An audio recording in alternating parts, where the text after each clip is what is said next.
Forza Italia rilancia al Ministro dell'Istruzione la richiesta di nuovi 468 posti di insegnanti in Veneto per supplire alle carenze di organico prima della riapertura dell'anno scolastico il 12 settembre. Da una nota dell'Ufficio Scolastico Regionale emergono i numeri che vedono il Veneto oggettivamente penalizzato rispetto ad altre regioni.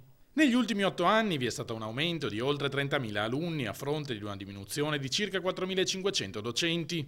L'ufficio del territorio del Ministero dice che mancano circa 3.000 insegnanti, di cui 1.000 solo di sostegno.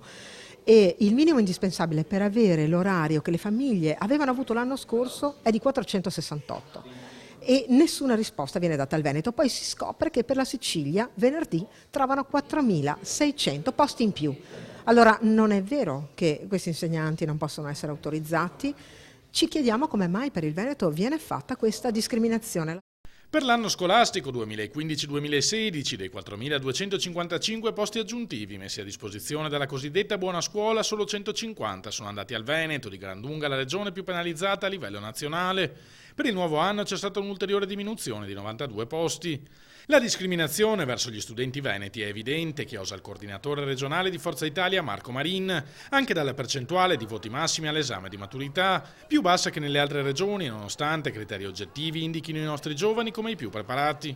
Siccome poi ho fatto sport, ho avuto la fortuna anche di vincere le Olimpiadi, si parte tutti dalla stessa linea, con regole chiare. Evidentemente oggi le regole non sono chiare. Le regole chiare e il merito premiano Bolzano, i veneti, i siciliani, i calabresi, i toscani. Non è una questione di territorio, è una questione che tutti i ragazzi devono avere la stessa possibilità, perché poi il voto di maturità influisce sia all'ammissione all'università, ai corsi universitari e anche a chi cerca lavoro. Quindi non è ammissibile che ci siano disparità anche in questo campo.